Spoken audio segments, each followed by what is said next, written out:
During Thursday's press briefing, Pentagon spokesman John Kirby denied the claim by former President Trump that the Biden administration left millions in equipment behind in Afghanistan.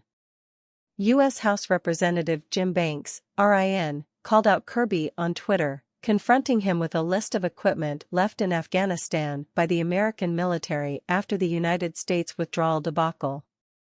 33 Black Hawks, 43 MD-50 helicopters, 23 A-29s planes, 33 C-208 planes, a couple thousand Humvees and tens of millions of rounds of ammunition is worth how much?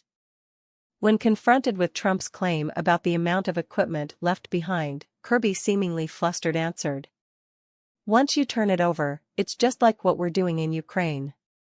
We give Ukraine artillery ammunition, Stinger anti-air missiles, Javelin anti-tank.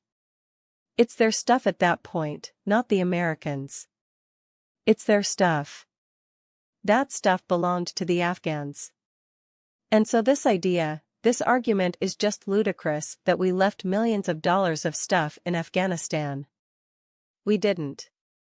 We turned it over, as the previous administration would have done too, because part of their thinking was they were going to have to turn this material over. It was turned over appropriately and carefully and deliberately with the Afghan National Security Defense Forces."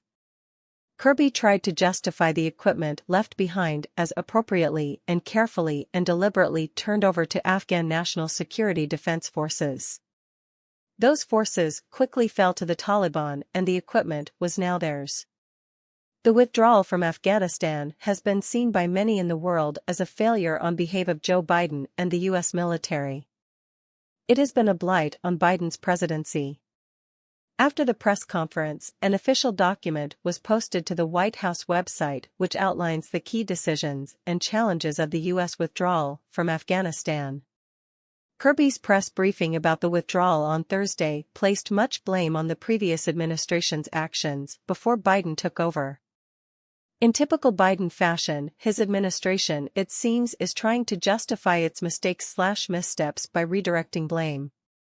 No matter how they try to spin the narrative, Biden's approval ratings are in the toilet.